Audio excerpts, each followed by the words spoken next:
What if I told you that this motorcycle, this 50-year-old British motorcycle, is perfect?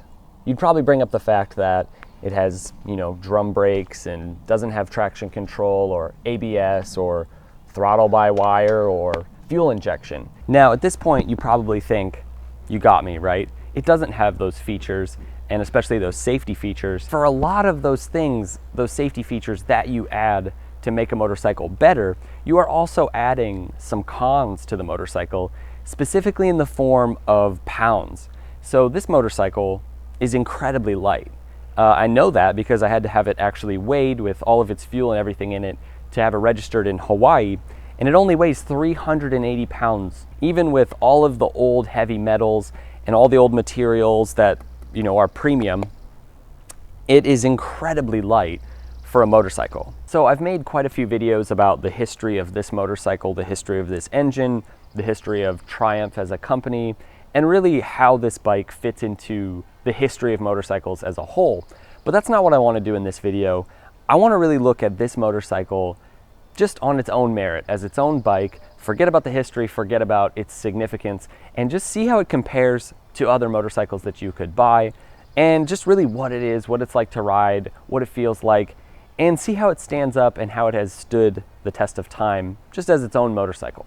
All right, so I'm out here working on this video and I just want to show you guys this. Here are a couple 500cc-ish twins that are available today that are new, and here are their horsepower specs. I don't know if you can see this, but the CBR 500R from Honda produces 46.9 horsepower. The Kawasaki Ninja 400 is also a twin, and it produces, what does this say, 45, 47-ish horsepower. And then the Benelli 500 is another 500cc twin, parallel twin, and it produces a little more, 47 and a half, whatever. I think that's in the range of power that these other ones are. In terms of power, my motorcycle really isn't that far off of these three modern parallel twins, and there's a lot of reasons for that, but it's not underpowered in comparison to what class it would be in today. And really the only winner here is the Kawasaki Ninja, because both these motorcycles, the Benelli Leoncino and the Honda CBR 500R, they're both significantly heavier than my Triumph. So the Kawasaki Ninja, this is a great bike. There's a reason a lot of people love this bike. It's incredibly light. I think it's like 370 pounds or so with everything in it. So there's a reason everyone buys Ninja 400s, and it's because they're light, nimble, and relatively powerful for what they are. Now, it's obviously subjective what the ideal engine configuration and power output is for a street motorcycle, and it's obviously going to depend on where you live and what the speed limits are, but most agree that a 150 to 200 horsepower inline 4, for example, probably isn't it. Also, a 9 horsepower single cylinder probably isn't it either. Most riders say that somewhere between 500 and say 700 cc's, and often 2 cylinders is the way to go. This is why so many riders have chosen bikes like the MT-07, somewhere around 74 horsepower with plenty of torque to practice, your wheelies. And I'll give them that, though this bike is perfect and right at home on roads with speed limits under 65. Once you get out on the highway, the Triumph really starts to push its limits.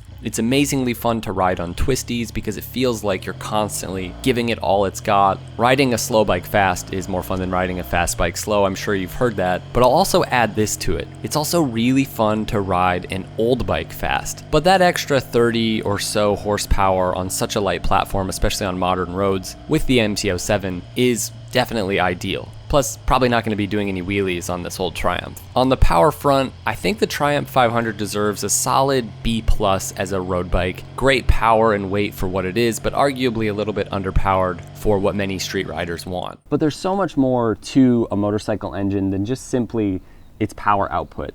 You've got things like feel and character and sound, and in this case, this motorcycle has all those other things in abundance. And so if it has, 5 or 10 less horsepower than a motorcycle of similar size or similar capacity, for me the trade-off is there because it's such a fun engine and such a fun motorcycle to ride. And let me just start it for you so you guys can hear what it sounds like.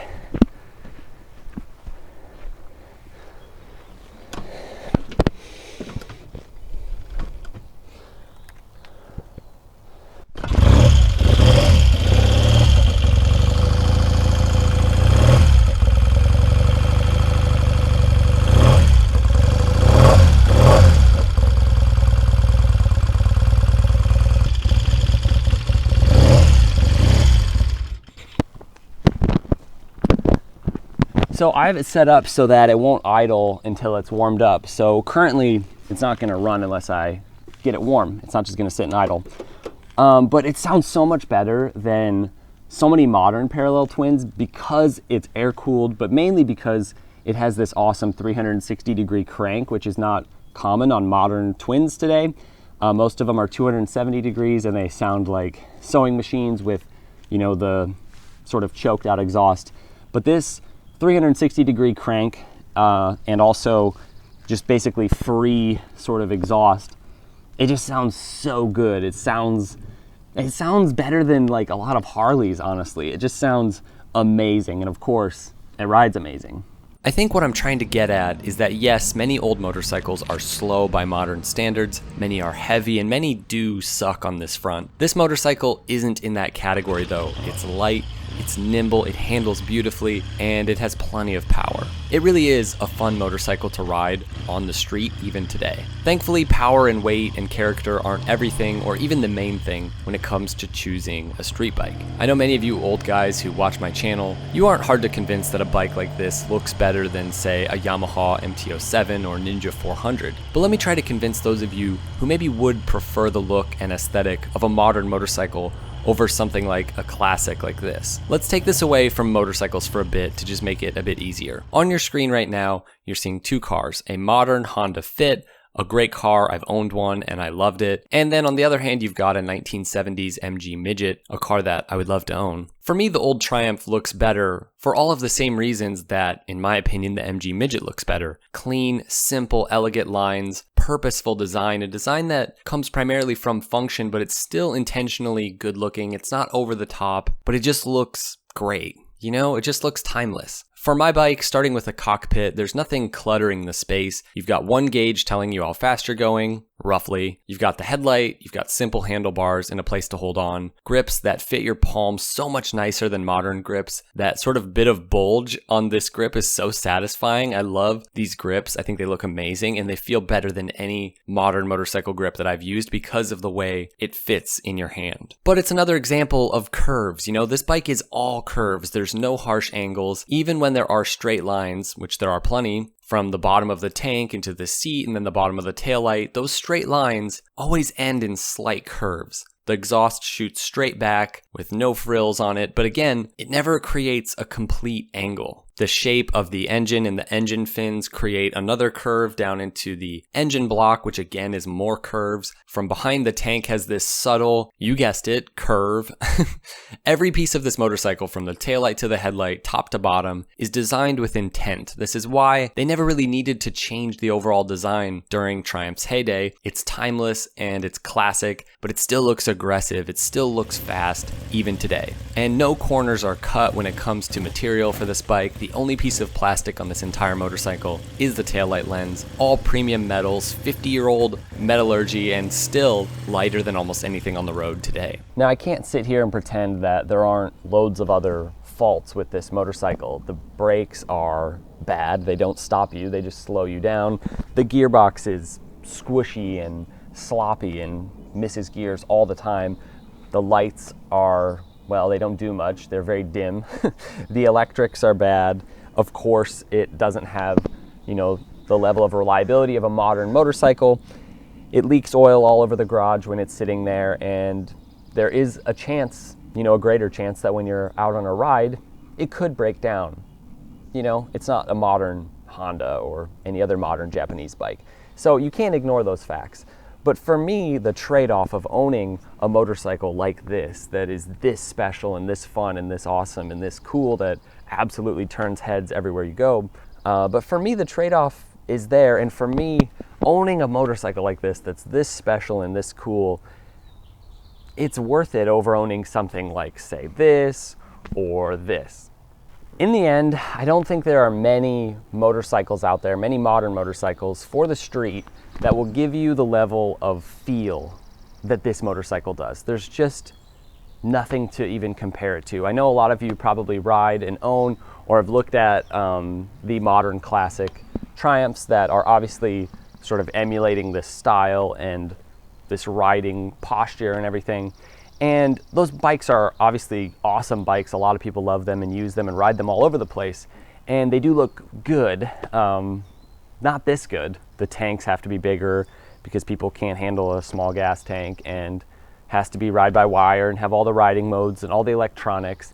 And there's just a lot of things you sacrifice to get what you're getting with a modern sort of Bonneville.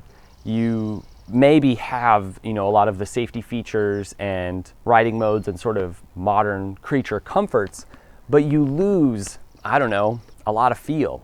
And the biggest thing is the weight. We're talking upwards of, 100 pounds difference between a bike like this that literally, this feels like a dirt bike basically compared to those bikes, which are so much heavier.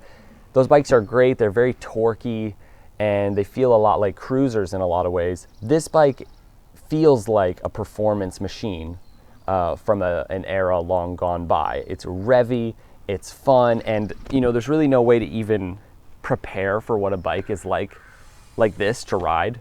I remember when I had it shipped to me in Hawaii, and I remember starting it up and going for a ride and just feeling like this is not what I expected, not in a bad way. It just is so unique and so different. Just the feel of it, the way it roars when you get on the throttle, and then the way it sounds when you engine brake, like when you let off the throttle and it just sort of the revs come down. It's just it's so amazing. There's just no way to compare it to a modern motorcycle. And for me, the trade-off is enough between losing some reliability and some safety features to have something that is this unique and this cool. And maybe that doesn't appeal to everyone, but it really appeals to me for some reason. It's just such a refined machine, yet so unbelievably raw. Difficult to master for sure, but so much fun along the way as you're learning really how to ride it. It has that perfect amount of power to have fun both in the twisties, but also just putzing around town. Motorcycles are, for me, I don't know, it's something I'm passionate about. It's something I love, and when I see a motorcycle or ride a motorcycle that doesn't feel like it's coming from that same sort of spirit, and it just feels like me and the manufacturer are on different wavelengths, it's hard for me to get excited about that kind of motorcycle. And sadly, most modern motorcycles just don't have that sort of emozione, as the Italians talk about. When you buy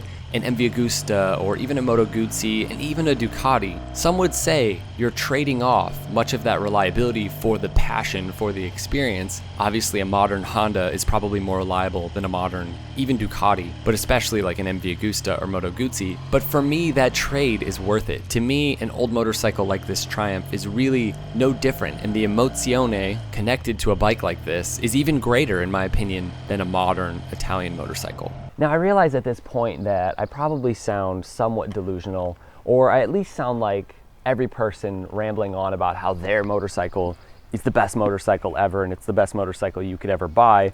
And I probably do sound a bit crazy saying that, this 50-year-old motorcycle is definitely the best motorcycle that you could buy today for the street. And maybe that's the point, maybe it isn't so much about specific specs or specific weight and horsepower and all of the things that you can look at when you look at getting a motorcycle for the street. Maybe it's more about finding a motorcycle that makes you as delusional as this motorcycle has made me. So whether it's, a new bike or an old bike or a bike that other people love or a bike that nobody else loves, maybe the point is to find a motorcycle that makes you happy. So when it comes time to look for a motorcycle, take your time, don't just buy the first thing that sort of gets you excited. Look around, learn, read, try to figure out what the best motorcycle is for you and what the bike is that's really going to make you happy long term. A lot of people buy motorcycles expecting to then sell them and buy another one. And I don't know, I just don't view motorcycles that way. I feel like that's just kind of, just kind of wrong. But even still, as I sit here, yeah, this is still the best motorcycle ever.